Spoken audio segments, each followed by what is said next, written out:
Siapa yang setuju bahwa sesungguhnya Indonesia bisa lebih besar dari Tiongkok dan lebih powerful dari Amerika?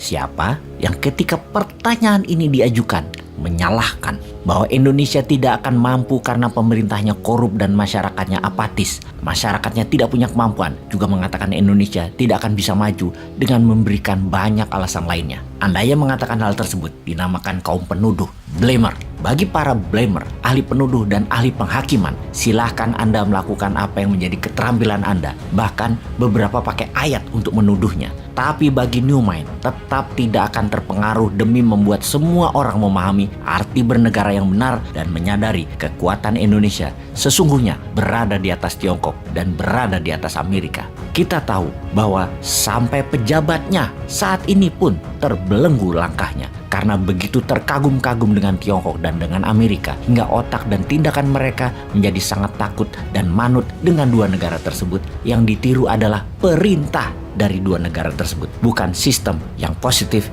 yang ditiru untuk Indonesia. Contoh sederhana kita tanya kepada akademisi dan pejabat-pejabat negara saat ini. Mengapa dalam 7 tahun ini berani ngutang senilai 5.000 triliun dalam nilai rupiahnya atau menjadikan hutang akumulasi negara setara 7.000 triliun ke negara lain. Kita berani ngutang ke dolar tapi tidak berani ngutang ke rupiah. Ngutang ke diri sendiri 7 triliunnya tidak berani. Mengapa? Emangnya apa jaminan hutang dolar tersebut? Proyek di Indonesia, kenapa nggak ngutang ke rupiah jaminannya proyek di Indonesia juga? Ini bosman memang bodoh ya otaknya.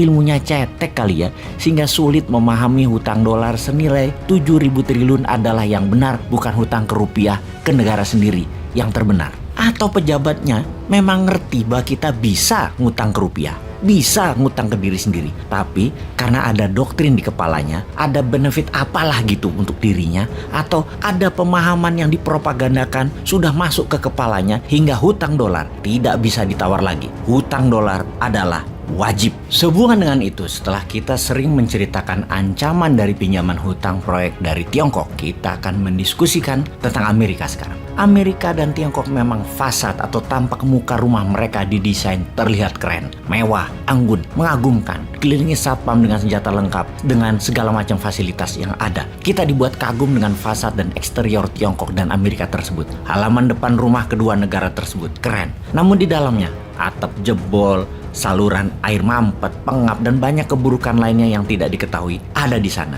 Banyak yang berpikir kemewahan ada di dalamnya. Itu bohong. Di dalamnya ada HAM di Tiongkok, ada ketidakbebasan berpendapat, ada pembatasan gerak manusia, dan banyak hal negatif lainnya di Tiongkok. Demikian juga di Amerika, terlalu bebas hingga menjadi negara kapitalis, liberalis, yang hanya 10% manusia saja yang menikmati nikmatnya Amerika. Sisanya menderita lebih parah dari mereka yang tinggal di negara dunia ketiga.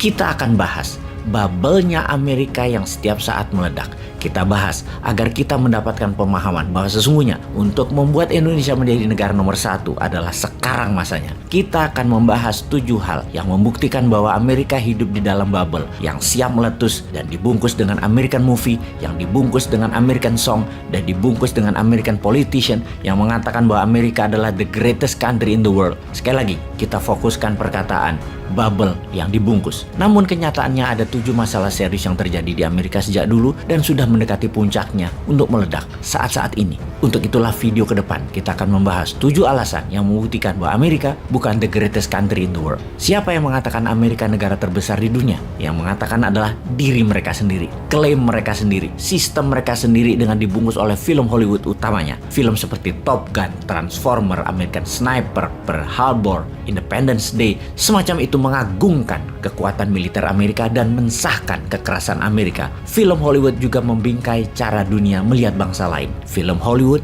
didesain untuk manusia memotret bangsa lain sesuai maunya Amerika. Karakter Rusia misalnya dikatakan sebagai orang yang bengis dan dingin. Orang dari Afrika sebagai orang yang kotor, korup, dan miskin. Orang dari Amerika Latin sebagai kriminal narkoba. Orang dari India sebagai orang yang licik dan bodoh. Orang Timur Tengah sebagai teroris. Dan jutaan bahkan miliaran manusia di dunia menjadi percaya informasi Hollywood ini. Pesannya di belakang itu semua jelas. Amerika adalah bangsa yang terbaik. Sangat rasis sebenarnya Hollywood itu. Karena memang di belakangnya negara Amerika, khususnya industrial military kompleknya Amerika yang membayar Hollywood billion dollar per tahunnya untuk mengagungkan militer Amerika dan membuat citra tentara Amerika manusia pilihan terbaik, seorang pahlawan. Padahal di balik kepahlawanan yang diglorifikasi Hollywood tersebut, tentara Amerika meledakkan bom atas manusia yang tak berdosa di banyak negara. Demikian juga sisi musik, lagu-lagu mengagungkan Amerika disebar ke seluruh dunia, mencitrakan Amerika negara terbaik, negara orang pemberani, negara bebas, dan semuanya bisa terjadi di Amerika. Semua itu berciri ada bendera Amerika melambai perlahan di video-video mereka. Tetapi kenyataannya, Amerika di dalam negerinya banyak kegagalan parah di banyak masalah keseharian. Untuk itu sekali lagi, kita akan mengurai 7 hal yang membuktikan Amerika bukan negara terbesar di dunia. Untuk apa serial ini dibuat? Karena inilah masa peluang Indonesia mengambil alih demi kesejahteraan masyarakat Indonesia juga dunia. Wah, ini ora.